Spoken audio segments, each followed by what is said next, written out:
What's up everyone? Nick back here with you from Project Central, and today we're tackling something that's been bugging me in my workshop for quite a while. If you're like me and you're constantly doing projects in your workshop, that means you've got clamps. Pipe clamps, F clamps, C clamps, and these take up a ton of room. So tonight we're going to do a quick little one-night project out of some angle iron and a little bit of thin plate steel. So why am I finally tackling this? Well, I built this welding table behind me earlier this year and I love it. It's been great. But the far left, quarter of it is sort of unusable at the front because I've got so many clamps stuck on it that it's hard for me to get enough working surface to do things, to put projects on.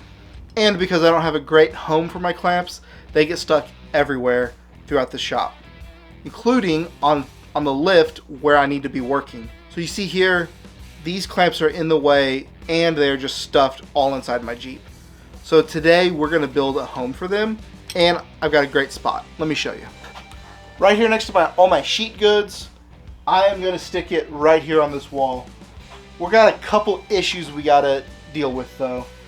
This stud is kind of covered up, so we're gonna have to put a bend in it up top, and we're gonna keep it low enough because in the future I really want to put a mini split up there. So we're gonna have to deal with that as it comes, once we get measuring and stuff.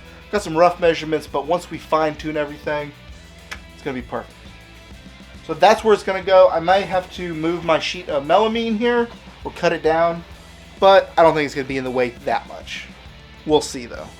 So when I built this welding table over the summer, I made it nice and wide at 5.5 feet. The far left 18 inches or so is just taken over by clamps and other BS. So we're gonna reclaim that spot. And we're gonna do that, like I said earlier, moths. We're gonna do that, like I said earlier, with a couple simple things. Thin plate steel and some angle iron. One of the reasons why I want to do this project tonight is because I get to use a couple tools I haven't used much lately. One is going to be my homemade press brake back here, and two is going to be my cold cut saw. I'm going to use that to cut all of the angle iron, and it's going to be so much quicker. Let's get into it. First thing we're going to do on this project is get all these clamps out of the way. Get all this crap out of the way.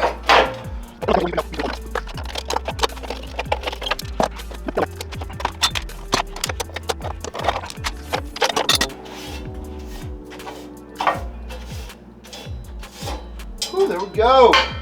So much room for activities. Also, if you haven't seen the build for this table, I'll post it right here. So for this project, we're going to be using a piece of, I think this is 1/8 inch plate. Yeah, looks like 1/8 inch to me. We're close enough. So you can kind of see on here, this piece was a drop, right? So it's tapered. It's, I don't know, 18 inches roughly on this end, and like a little less than 12 on this end. But we're not going to use this piece, and we are going to cut a rectangle out of this. Our shape's going to be pretty simple. It's going to be a rectangle that's going to be about 3 feet long with a break on one end, right? It's going to break up. We're going to use the press brake for that. And then we're just going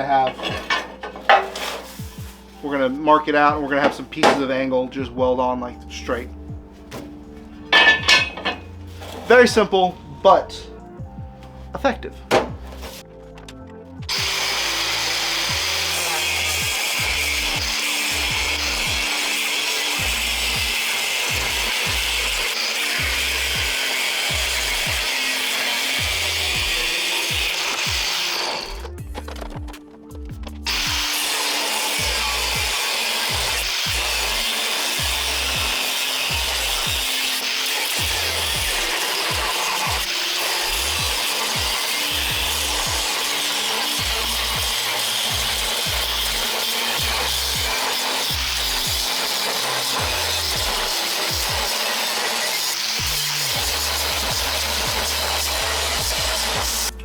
Got a little bit of cleanup to do on the edges, but we'll get the flap disc out for that. What do we think? 10 inches? Think that'll be enough? That should be enough.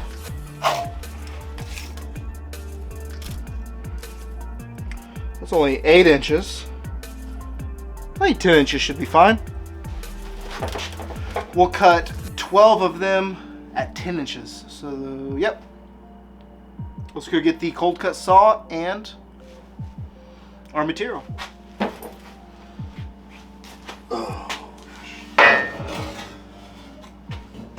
Okay.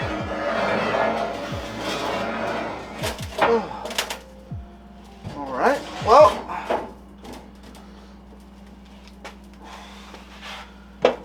grabbed this, I don't know, 1.5 inch angle, 1.5 inch by 1/8 inch angle, 1/8 inch thick. So I'm gonna cut it in half so it's a little easier to work with. Let's go get the cold cut saw. 'Cause they're fun and loud.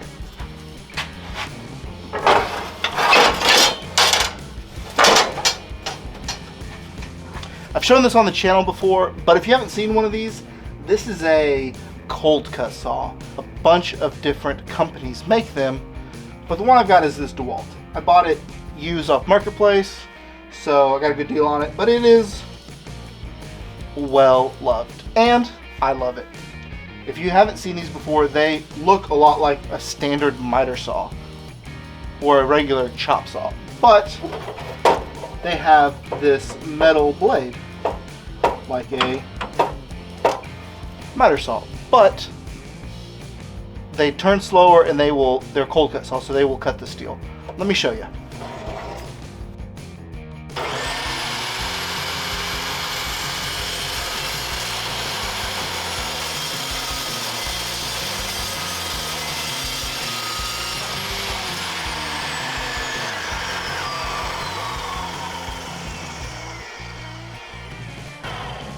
Beautiful. So I ended up cutting 15 of these, right? 15 of these, that's how many I had. That's how much material I had, so that's how much I cut. If I end up needing more, which I don't think I will, I've got plenty of angle iron. We're gonna get this cleaned up right quick, put the cold cut saw back in its home, sweep up a little bit. There's just chips everywhere. And we'll be right back. All right, so I need to clean up this edge. This edge real sharp. It's gonna slice my face off if I'm not careful. And I need to clean off all the paint off of one side of these. So let's knock that out right quick.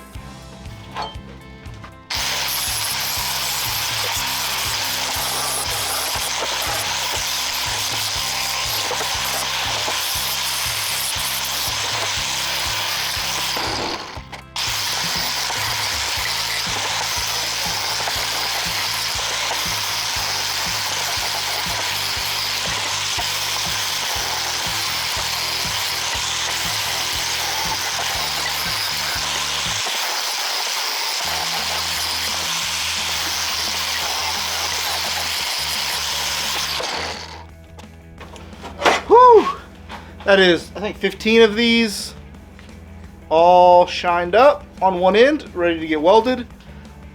We're going to lay everything out on the piece of plate steel right quick, do a quick little break, we'll drill some holes, and then we'll lay these out, start welding. All right, we're gonna take our combination square, set it to 1 inch.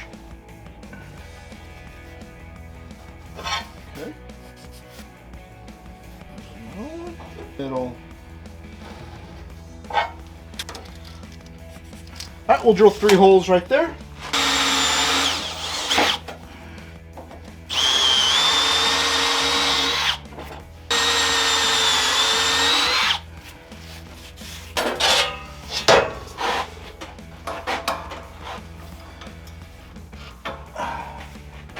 To break it.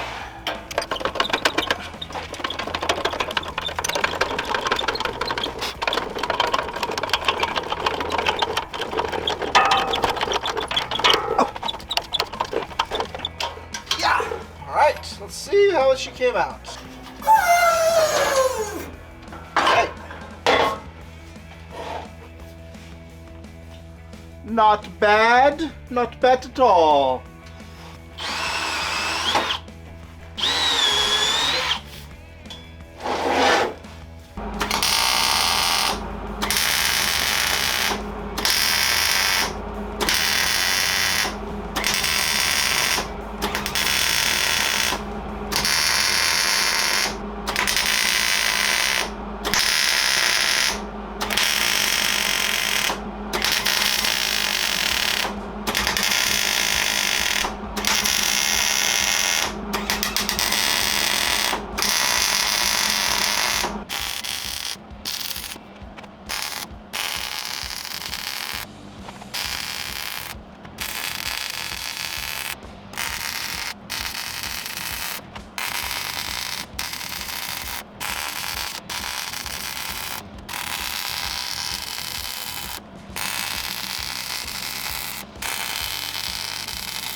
Well, we've let this cool down for about 30 seconds, so time for paint. For this, we're going to use just some Rust-Oleum 2X Satin Black, Canyon Black, whatever it is. This is kind of my go-to. I really like this. It just seems to work all around well, and I like the satin finish.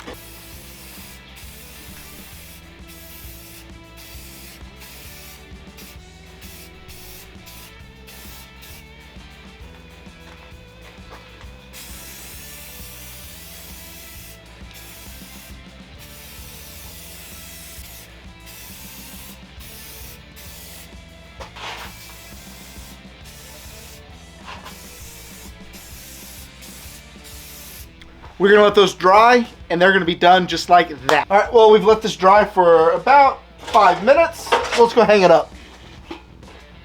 Goodness.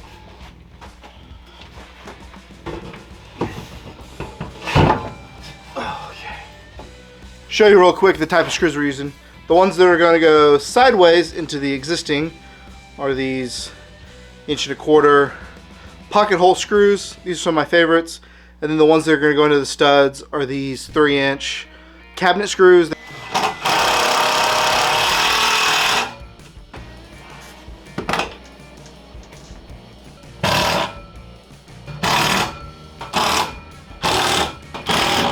All right, let's see how many clamps we can put on this thing. Woo, yeah.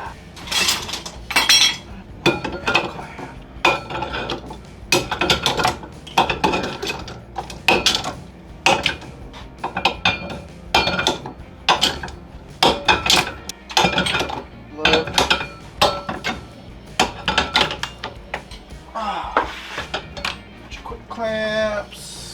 I think C clamps are going to stay on the table over here. So that's going to be it for this video. Clamp storage came out pretty good. I think I've got some more clamps hidden around, but as I clean up and organize more, now I know where they're going to live. So let me know what you think about this project down in the comments. If this is something you're interested in, go for it. If you've got a little bit of plate metal, if you got some angle iron, if you've got a welder, if you've got a cutoff wheel in a flap disc, you don't have to use the press brake. You know, I could have welded on a piece of angle on the side. You don't have to use the cold cut saw. I absolutely could have used a cutoff disc, but I have those things, so I like to use them. Anyways, this is a super fun one-night project that's really going to help organize the shop just that little bit more. I'm on my quest to get the most productive 2-car garage I can, and if you're working in a small shop like me, let me know down in the comments about some of your favorite shop organization projects, and maybe I'll make a video on them. So do what you always do, everyone. Take care of one another. I will see you on the next video where we're working on something else. I don't know, maybe the Jeep. Maybe I should work on the Jeep some more. Now that we've got stuff out from around it, we can work on it some more. So bye, peace.